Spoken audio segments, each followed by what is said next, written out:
Hey guys! Happy Friday! Now I'm gonna have to come up with something else to say. I apologize, I'm a few minutes late. I misplaced my glasses, so you get to see what I look like without glasses today. So, I wasn't feeling well a little bit earlier, and I don't know what I did with them. I'm gonna give you guys a few minutes to hop on. When you do, if you could do me a favor and let me know where you're tuning in from. I always like to know who this video is reaching and where it's reaching. So. It's been a pretty good week. This is my first time live back from the experience that I had happen to me, so appreciate all the love that you can get.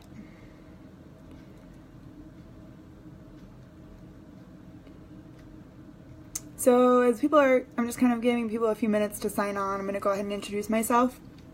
So I am Sarah Williams, Blended Raw Mama, and I've recently embarked on a health quest, and I just feel really passionate about health and kind of a struggle that I've been going through, and I'm hoping that what I say helps you. Please feel free to give this a like, a share, and comment if it does help you, or if you have any feedback to give to me. You can always reach me at blendedrawmama@gmail.com. So I'm going to be changing my address pretty soon, and I'm going to actually be changing the domain of the blog, so I will let you guys know when that happens. So why am I here? Well, I'm here because I really feel that God has led me to just kind of pop on and do these lives with you every Friday and just kind of go through a different symptom, just kind of ways to kind of overcome this thing. So if you're just tuning in for the first time, or if you're watching the replay, welcome.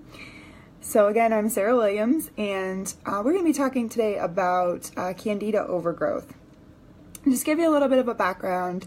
I have chatted about this in recent videos and just kind of gone through different symptoms that Candida presents itself as, and today we're going to be talking about skin health. A couple of weeks back we talked about depression and kind of the effect of Candida on the brain and Candida on the gut and different things like that, and today we're going to be talking about skin health, and this topic is actually very near and dear to me because I have a friend, a best friend right now, who is suffering from skin health problems, and I'm hoping that maybe this video will help her and also some other people that are suffering with these problems. So again, apologize for the getting late on here, and we're gonna go ahead and get started. So as I was kind of preparing for this live, I was actually really shocked at all of the statistics that I found out about Candida and skin health, and I'm actually going to go through those at a later date, later on in the live. But I actually wanted to go ahead and just kind of give you a brief overview about Candida overgrowth and just kind of how that affects the skin. So most people are harboring Candida on their skin right now in small quantities. It doesn't really have any problems. It doesn't really affect anybody. And they can just kind of live their life as normal. There really is no issue. But what we're talking about is a Candida overgrowth. And when we have a Candida overgrowth, that is when we run into issues. And in this live, again, we're talking about the Candida and skin issues. So I wanted to go over a couple of, and again, I don't have my glasses, so if I look up, it's because I'm blind, I'm nearsighted, so just bear with me. But I wanted to go over the types of infections that Candida can cause. And these are going to be probably very similar to a few of you, and hopefully you might learn something new. So athlete's foot is a big one. Most people that have some form of Candida experience athlete's foot, and again, it's a fungus, so there's all kinds of fungal sprays, fungal creams, different things like that. If you're diagnosed with severe athlete's foot, you might go to a dermatologist. They might put you on something prescription. I'll chat in a few minutes about why I don't think that that's the greatest solution. So if you're just signing on right now, welcome. So feel free to leave a comment and let us know where you're from, and we'll go from there. I also would like to talk about the infection oral thrush. So that's another skin issue. And if you're not familiar with this, sometimes you can see this, and it usually affects people with a really weakened immune system. So these are people who have an overgrowth of Candida, where it's gotten into their blood, or they have maybe an autoimmune disease, or they have AIDS or something like that. And this type of infection is called oral thrush. And it's usually easy to be seen if somebody sticks out their tongue and they have kind of a white coating over their tongue, and it looks kind of like maybe they ate a popsicle or they ate something that maybe kind of turned their tongue white. That's oral thrush, and that is actually a form of Candida. And again, that's only seen in people with, I shouldn't say only, but it's typically more seen in people with a weakened immune system. So if you have that, I would like to encourage you to reach out to a physician and try to figure out what might be the underlying cause of that, because more than likely it's not just the Candida, there's something else going on. The next type of infection that we're going to talk about is a vaginal yeast infection. And you ladies know exactly what I'm talking about. Most women, in fact, around 75% of women will experience a yeast infection in their life. And again, this is a form of a Candida infection. And what it does is it's usually associated with kind of like a, I don't know, I guess the way to kind of describe it would be like cottage cheese kind of like discharge. I know that's really gross, but, and then it's itchy and that kind of thing. And then it can manifest sometimes into bigger things. And so typically when women get yeast infections, they go in and they get, the creams, or they get whatever from their doctor, and they or the suppositories or different things or whatever, and they prescribe them, and that is usually what basically again clears up that symptom, which is what the Candida is causing. But as we'll talk about in a few minutes, why that's just clearing up the symptom and that's not actually clearing up the problem. So the next type of infection is the nail fungus. And I actually know a lot of people with nail fungus. You can actually look at, it's more typical, I would say, in toes than it is in your actual fingernails. But I know people that have had it in their fingernails too. But the toes, and you can just kind of see where it'll get kind of like a yellowy, kind of a greenish, kind of a tinge to it. And sometimes it'll itch or it'll flake or different things like that. And again, you're going to go and they're going to try to prescribe you your over-the-counter antifungal or creams or different things like that. And so that is the fourth type of skin infection I wanted to talk about. So the next one is jock itch. And this one's more for the men.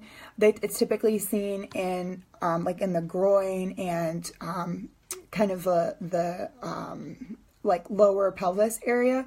It's typically seen, and again, this feeds off it's a fungus, because Candida is a fungus, and so it feeds in any area that's warm and moist. So all of these areas we have talked about are warm and moist. Your shoes, your feet are warm and moist because they're typically in shoes, especially in between your toes. Obviously your mouth is warm and moist. Your inside the walls of the vagina is warm and moist. And nail fungus is obviously warm and moist because it's with your toes. And so, of course, jock itch is the same. It's underneath your clothes, it's tight to your body, that kind of thing. And that's the kind of place that fungus loves to thrive. So the last infection that I'd like to talk about is actually diaper rash. And this was very surprising to me when, again, I was doing all this research and kind of compiling this. And most cases and if you saw my Wednesday Wow this week, you would see that most cases of diaper rash are actually an overgrowth of Candida. So if you have a little one and they're having severe issues with diaper rash, you want to look internally and see what's causing those issues. So, my biggest one out of all of these infections that I've had, although I've had athlete's foot, and I also have had other rashes and stuff that manifest themselves, and I'll talk about that in just a second.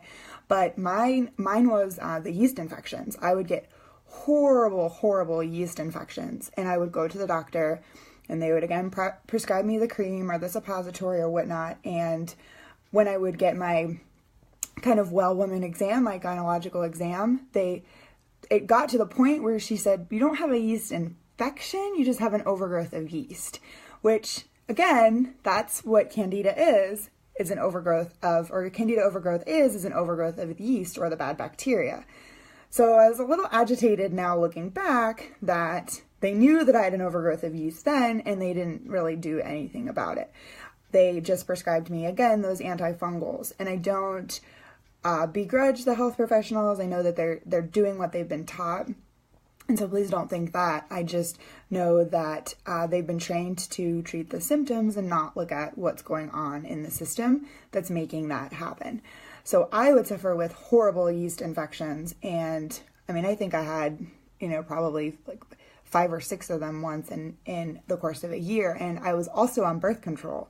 And birth control, ladies, listen up. If you are on birth control, it makes you that much more susceptible to these yeast infections, because the birth control, depending on what you take, it actually feeds the yeast.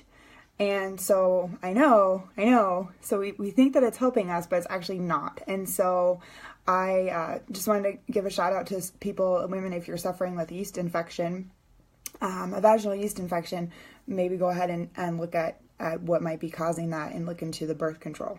So I actually, right before I started this whole Blended Raw Mama, I actually had another type of like skin infection, which was my body I just had a rash, and I had pretty much, and like in different parts of my body, it just kind of like started on my stomach and then kind of went and just kind of migrated a little around. And so that was actually the last straw for me when my body erupted in a rash, because I said, oh, okay, I need to figure out what it is I have. And then shortly after that, I was diagnosed with that Candida overgrowth.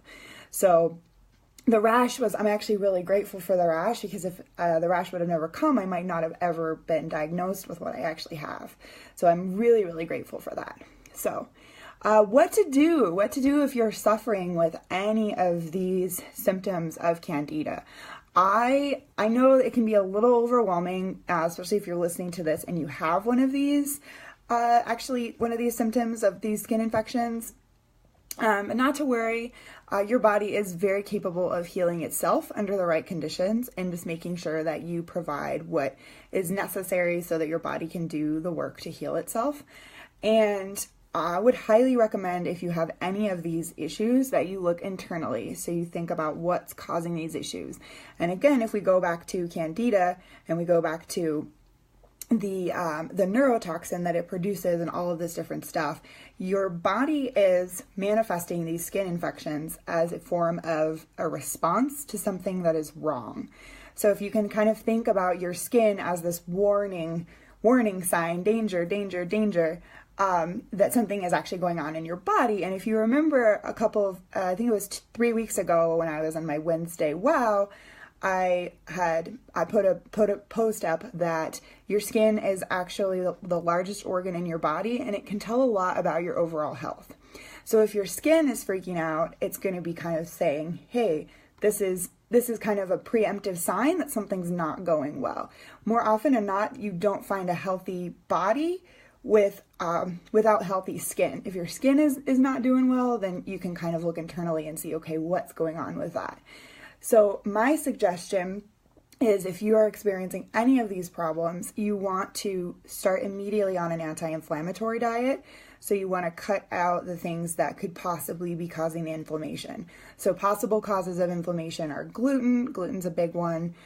Dairy is also a really big one, and sugar. And we'll talk later how to do a full Candida cleanse and how that actually will be beneficial to starting you out with basically the Candida population under control. So if you are, again, wanting to basically take charge and try to start this anti-inflammatory diet, you're going to also want to look at your gut, because again, the Candida lives in your gut. And so you're going to want, your gut cannot be, if your gut is not healthy, then your skin is not going to be healthy. And so more often than not, I see people that suffer from eczema and different things like that. And they say, oh, well, I put this cream on it, or I used this essential oil, or I did whatever and it didn't work. And I said, okay, well, now it's time to look internally and see, okay, why is this causing? So what is off in your gut? And again, if you have Candida, the Candida is in your gut. It could even be in your bloodstream, depending on how severe an overgrowth that you have. And then basically go from there. And again, starting with that anti-inflammatory diet. So we'll talk a little bit more about that inflammatory diet later. Just was going to leave it open for any questions.